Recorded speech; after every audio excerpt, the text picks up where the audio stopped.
नमस्कार। देश काल में आपका स्वागत है। मैं हूं मुकेश कुमार। दोस्तों, अभी एक दिन पहले ही लोकसभा में नेता प्रतिपक्ष राहुल गांधी ने प्रधानमंत्री नरेंद्र मोदी को एक चुनौती दी थी कि अगर दम है तो इसी सदन के अंदर वो बोलें कि युद्ध विराम के मामले में अमेरिकी राष्ट्रपति डोनाल्ड ट्रंप झूठ बोल रहे हैं। प्रधानमंत्री मोदी ये दम नहीं दिखा पाए। उन्होंने ये साहस नहीं दिखाया कि ट्रंप झूठ बोल रहे हैं तो वो झूठ को झूठ कह सकें, बल्कि उन्होंने ट्रंप का नाम तक नहीं लिया। उन्होंने ये कहा कि विश्व के किसी नेता ने भी हम पर दबाव नहीं डाला युद्ध विराम के लिए। खैर, ये संदर्भ मैं इसलिए ले रहा हूँ कि अब प्रधानमंत्री नरेंद्र मोदी के सामने दम दिखाने का एक और मौका आ गया है, और ये मौका भी अमेरिका के राष्ट्रपति डोनाल्ड ट्रंप ने ही दिया है, जो उनके बहुत करीबी यार हैं, जिनकी हर लाइन में डोनाल्ड ट्रंप तारीफ करते हैं, अपना बहुत करीबी फ्रेंड बताते हैं, उनको ग्रेट लीडर बताते हैं। उन्हीं डोनाल्ड ट्रंप ने कहा है, ने बगैर कोई चेतावनी दिए सीधे 25% का टैरिफ भारत पर ठोक दिया है। और यही नहीं, उन्होंने ये भी कह दिया कि अगर रूस के साथ व्यापार करोगे, अगर रूस से तेल खरीदोगे, गैस खरीदोगे, हथियार खरीदोगे, तो उस पर हम जुर्माना भी लगाएंगे। ये दोहरा हमला है मोदी जी पर, मोदी सरकार पर और भारतीय अर्थव्यवस्था पर। ये बहुत बड़ी चिंता का विषय है। पिछले 4 महीनों से मोदी सरकार ट्रंप प्रशासन के साथ बातचीत कर रही थी, सौदेबाजी चल रही थी, कई राउंड की बातचीत हुई। हमारे वाणिज्य मंत्री अमेरिका गए, एक पूरा दल वहाँ गया, हफ्ते भर 1.5 हफ्ते रहा, बातचीत चल रही थी और बताया जा रहा था कि बातचीत तो संतोषजनक गति से आगे बढ़ रही है और बहुत जल्दी ही कोई समझौता घोषित हो जाएगा। उधर डोनाल्ड ट्रंप ने 1 अगस्त की डेडलाइन दे रखी थी कि 1 अगस्त के पहले तक समझौता होना चाहिए, और अगर नहीं होता है तो फिर मैं वही करूँगा जो मैं चाहता हूँ। अभी 2 दिन बाकी थे, लेकिन डोनाल्ड ट्रंप ने ये बम पटक दिया, ये धमाका उन्होंने कर दिया। अब इस धमाके के कई मतलब हो सकते हैं। ज़रूरी नहीं कि वो 25% टैरिफ पर अड़े ही रहें। ज़रूरी नहीं कि रसिया को लेकर जो पेनल्टी की बात कर रहे हैं वो लगाएं ही। हो सकता है कि इसका मकसद भारत की बाह मरोड़ना हो, भारत को धमकाना हो, भारत को प्रेशर में लाना हो, और इस वजह से उन्होंने ये डोनाल्ड ट्रंप की टैक्टिक्स है व्यापार की। वो रियल एस्टेट के आदमी हैं और इसी तरह से डील करते हैं, वो डील मेकर के रूप में भी जाने जाते हैं। तो दबाव बनाना, प्रेशर में लाना और फिर अपने मतलब की डील हासिल कर लेना, भले ही शुरुआत बहुत बड़ी रियायत से की गई हो, लेकिन धीरे धीरे एक ऐसे मुकाम पर ले आना जहां पर हम उससे ज़्यादा से ज़्यादा हासिल कर सकते हो।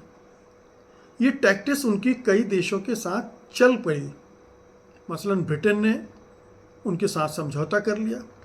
अभी पिछले ही हफ्ते यूरोपियन यूनियन ने उनके सामने घुटने टेक दिए और 15% टैरिफ पर समझौता कर लिया, जबकि यूरोपियन यूनियन के प्रोडक्ट पर 15% टैरिफ लगेगा और अमेरिका जो निर्यात करेगा यूरोप को, उसमें 0 टैक्स होगा, 0 टैरिफ होगा। और यूरोपियन यूनियन इसके लिए मान गया। न केवल मान गया बल्कि और भी 2-3 चीज़ें मान गया कि हम इतने अरब डॉलर इन्वेस्ट करेंगे, हम इतने अरब डॉलर का हथियार खरीदेंगे, हम इतने अरब डॉलर का पेट्रोलियम पदार्थ खरीदेंगे, भले ही वो महंगा हो।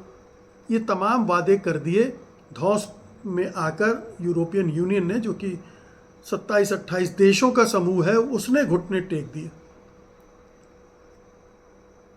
चीन ने नहीं टेके। जापान को भी वो झुकाने में कामयाब हो गए। जापान के साथ भी उन्होंने 15% टैरिफ की डील कर ली और जापान से भी वादा ले लिया कि वो अमेरिका में एक बड़ी रकम इन्वेस्ट करेगा। भारत से भी वो ये चाह रहे थे कि भारत अपने पूरे द्वार खोल दे अमेरिकी प्रोडक्ट्स के लिए 0 टैरिफ पर, लेकिन जो भारत निर्यात करेगा उस पर वो टैरिफ लगाएंगे। 25% की बात उन्होंने अभी की है। ये माना जा रहा था कि 20% के आसपास हो जाएगा। भारत चाह रहा था कि 10% तक रुक जाए और बात शायद यहीं अटकी हुई थी। बात शायद यहाँ पर ही अटकी हुई थी कि भारत अपने एग्रीकल्चर और डेयरी प्रोडक्ट्स के लिए दरवाजे नहीं खोलना चाहता अमेरिका के लिए, क्योंकि वो इतना माल डंप कर देगा कि हमारी एग्रीकल्चर और डेयरी प्रोडक्शन से जुड़े जो लोग हैं, कंपनियां हैं, किसान हैं, पशुपालक हैं, वो बर्बाद हो जाएंगे।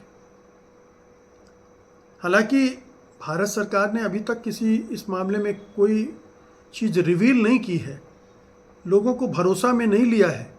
एक भी बयान नहीं दिया कि हम अपने डेयरी प्रोडक्ट को बचाएंगे, हम अपनी डेयरी इंडस्ट्री को बचाएंगे, हम अपने एग्रीकल्चर इंडस्ट्री को बचाएंगे। ये किसी तरह का आश्वासन, किसी तरह का भरोसा भारत सरकार ने भारत की आवाम को नहीं दिया है। और ये संदेह बना हुआ कि भारत पता नहीं किस तरह के समझौते की तरफ बढ़ रहा है। कहीं वो अपने पैरों पे कुल्हाड़ी तो नहीं मार लेगा, कहीं मोदी सरकार सरेंडर तो नहीं कर देगी अमेरिकी दबाव में और उसका खमियाजा भुगतना पड़ेगा हमारे किसानों को, किसान मजदूरों को, पशुपालकों को। फार्मास्यूटिकल सेक्टर, स्वर्ण आभूषण, हीरे जवाहरात का कारोबार करने वाले, उन पर असर पड़ेगा। इलेक्ट्रॉनिक गुड्स पर असर पड़ेगा। कई चीज़ें हैं जिनका असर टेक्सटाइल्स पर पड़ेगा, इलेक्ट्रॉनिक्स पर पड़ेगा। ये तमाम क्षेत्र हैं जो अमेरिका के टैरिफ बढ़ाने से प्रभावित होंगे और बड़े पैमाने पर प्रभावी होंगे। माना जा रहा है कि अगर ये टैरिफ चलता रहा तो कम से कम $30 अरब का नुकसान भारत को अमेरिका के साथ व्यापार में होगा। और जो हमारी आईटी इंडस्ट्री है उसको नुकसान होगा। ये तमाम जो मैंने आपको बताया, ये तमाम जैसे रत्न और आभूषण करीब $12 अरब का निर्यात करते हैं, इलेक्ट्रॉनिक्स का उपकरणों का निर्यात $14 अरब के आसपास है। ये सब प्रभावित होंगे और ये प्रभावित होंगे तो हमारी अर्थव्यवस्था पर भी बुरा असर पड़ेगा। और उधर अगर रूस से हम तेल गैस खरीदना बंद करेंगे तो वहाँ एक अलग हमें नुकसान होगा। और अगर नहीं बंद करते हैं तो ट्रम्प साहब वहाँ भी जुर्माना लगाने की तैयार है। उस तरह से नुकसान होगा। पूरी हमारी अर्थव्यवस्था की जो विकास दर है, जो उम्मीद करते हैं हम कि होनी चाहिए थी 8-9% कम से कम, गिरते गिरते मोदी राज में वो 6.25-6.5% पर पहुंच गई है। अगर अमेरिका इस तरह का दबाव डाल रहा है, इस तरह का टैरिफ लगा रहा है, तो वो और भी गिरकर नीचे पहुंच सकती है। सवाल उठता है कि ट्रंप ने तो घोषणा कर दी, अब क्या होगा? क्या प्रधानमंत्री जी सरेंडर कर देंगे? उनकी सरकार सरेंडर कर देगी इस टैरिफ के सामने, या थोड़ा बहुत कम करवा कर मान लेगी, हड़बड़ी में समझौता करेगी? जो समझौता नहीं करना चाहिए वो भी समझौते में शामिल हो जाएगा? क्या ये नौबत आने वाली है? इस सरकार का चरित्र देखते हुए मुझे कोई संदेह नहीं है कि ये किसी भी मौके पर कहीं भी सरेंडर कर सकती है, कोई भी समझौता कर सकती है। जैसे कि ऑपरेशन सिंदूर के दौरान हुआ, ट्रंप के प्रतिनिधि ने कहा युद्ध बंद करो और हमारे प्रधानमंत्री जी ने युद्ध बंद करवा दिया और नाम दे दिया कि DGMO ने गिड़गिड़ाते हुए फ़ोन किया, बचा लो बचा लो बचा लो। और हमने कृपा कर दी, उन पर रहम आ गया प्रधानमंत्री मोदी को, और उन्होंने पहलगांव में जो 26 लोग मारे गए थे, हत्या हुई थी, उनको भुलाते हुए युद्ध रोक दिया। तो ये सरकार एक और परीक्षा की घड़ी है। प्रधानमंत्री अग्नि परीक्षा में खड़े हैं कि इस बार क्या करेंगे। चाइना को तो वो लाल आंखें नहीं दिखा सके, क्या ट्रंप को लाल आंखें दिखाएंगे? क्या 56 इंच का सीना अब सामने आएगा? पाकिस्तान छोटा मुल्क है, हमारे मुकाबले कमज़ोर मुल्क भी है, उस पर धौंस दपट दिखाना एक अलग बात है।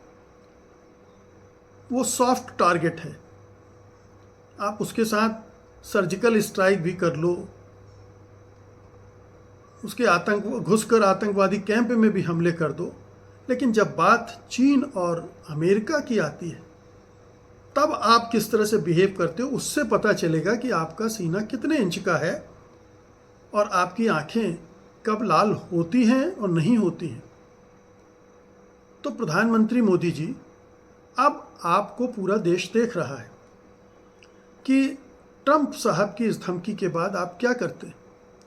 आप सरेंडर करते हैं या तन कर खड़े होते हैं, जैसे ब्राज़ील खड़ा हुआ, जैसे चीन खड़ा हुआ, जैसे रूस खड़ा है, जैसे मैक्सिको और कनाडा खड़ा है। कनाडा के साथ भी अभी तक डील नहीं हुई है और उसने कह दिया कि हम इस तरह से डील नहीं करेंगे। और क्या इस परिस्थिति के लिए मोदी जी आपने देश को तैयार किया है? क्या आपने वैकल्पिक रास्ते ढूंढे हैं कि अगर अमेरिका से ये झटका लगता है तो वो कौन से मार्केट हैं, कौन से देश हैं जिनसे हम अपना व्यापार बढ़ा सकते हैं, जहां हम इन चीज़ों की खपत बढ़ा सकते हैं? इस तरह की कोई एक्सरसाइज क्या मोदी सरकार ने की है? ऐसा दिखलाई नहीं पड़ता, सिवाय एक ब्रिटेन के साथ समझौता हुआ है, FTA हुआ है, फ्री ट्रेड एग्रीमेंट जिसको कह रहे हैं वो हुआ है, लेकिन उससे कोई बहुत बड़ा फर्क पड़ने वाला है भारतीय अर्थव्यवस्था पर, या उसे एक वैकल्पिक मार्केट मिल गया है, ऐसी बात नहीं है। ये अच्छी बात है कि भारत ने चीन के साथ अपने रिश्ते सुधारने शुरू किए हैं, लेकिन चीन के साथ तो हमारा व्यापार घाटा बहुत बड़ा है। अमेरिका के साथ अमेरिका व्यापार घाटे में है और यहाँ ठीक उसका उल्टा है। तो चीन के साथ संबंध सुधारना अच्छी बात है। हमारी जो सुरक्षा की चुनौतियां हैं वो थोड़ा कम हो सकती हैं, लेकिन अर्थव्यवस्था के मामले में एक जो बैलेंस होना चाहिए चीन के साथ, वो कैसे हासिल करेंगे? क्या इस मोर्चे पर कुछ प्रगति हुई है? क्या हमारी सरकार ने हमारे उद्योगपतियों के ज़रिए जो दूसरे अफ्रीका और एशिया के मार्केट हैं या लैटिन अमेरिका के मार्केट हैं, वहाँ संभावनाएं तलाशी हैं? उन देशों में क्यों नहीं ये सब एक्सरसाइज की गई? जब ट्रंप का खतरा इतना बड़ा है और वो आपके देश की अर्थव्यवस्था को तबाह कर सकता है, आपकी अर्थव्यवस्था की रीढ़ अभी भी कृषि है, 60% आबादी उस पर निर्भर करती है, उसे तो आपको बचाना पड़ेगा। डेयरी प्रोडक्ट्स, डेयरी इंडस्ट्री, उसको बचाना पड़ेगा। फार्मास्यूटिकल्स, टेक्सटाइल्स, इस तमाम जो क्षेत्र हैं उनको प्रोटेक्शन देना पड़ेगा।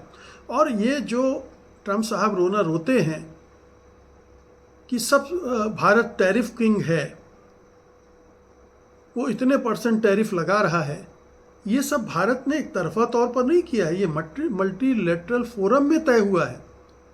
ये WTO में, वर्ल्ड ट्रेड ऑर्गेनाइजेशन में बातचीत के जरिए तय हुआ है।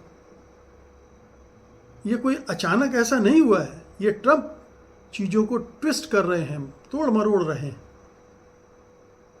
लेकिन ये समझाना भी तो भारत सरकार का काम था कि हम ऐसा नहीं कर रहे हैं।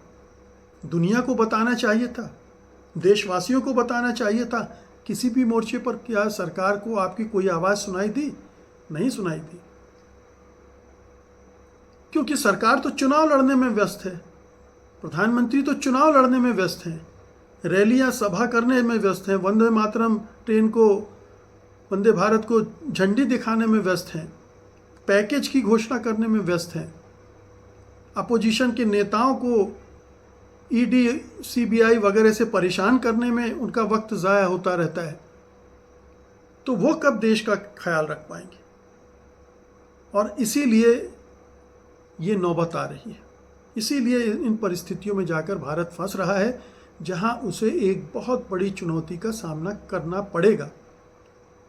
आज ये ज़रूरी है कि प्रधानमंत्री वो संकल्प दिखाएं कि हम अमेरिका की धौंस में नहीं आएंगे, हम ट्रंप के धमकीबाजियों को स्वीकार नहीं करेंगे। वो देश से आह्वान करें कि इस संकट की घड़ी में सरकार का साथ दें, हम ट्रंप के बातों को, टैरिफ को स्वीकार नहीं करेंगे, हम अपना रास्ता खुद तय करेंगे। एक हद तक समझौता अंतर्राष्ट्रीय जगत में करना पड़ता है, उसके लिए हम तैयार हैं, लेकिन ये टोटल सरेंडर वाली अगर नौबत आ रही है तो उसके लिए भारत तैयार नहीं होगा। अगर प्रधानमंत्री तैयार होते हैं तो ये भारत के साथ विश्वासघात होगा। ये मूवमेंट 1971 वाला मूवमेंट है, जब इंदिरा गांधी खड़ी हो गई थी कि अब तो बांग्लादेश में भारत कार्रवाई करेगा ही, अमेरिका 7वां बेड़ा भेजता है तो भेज दे, हम उसकी परवाह नहीं करेंगे, हमें जो ठीक लगता है हम करेंगे, और करके दिखा दिया उन्होंने। अब यही परिस्थिति प्रधानमंत्री मोदी के सामने, वो तय करें। वर्ष तो आप बार बार गिनाते रहते हैं कि आपके सबसे लंबा टर्म हो रहा है लगातार प्रधानमंत्री बने रहने का।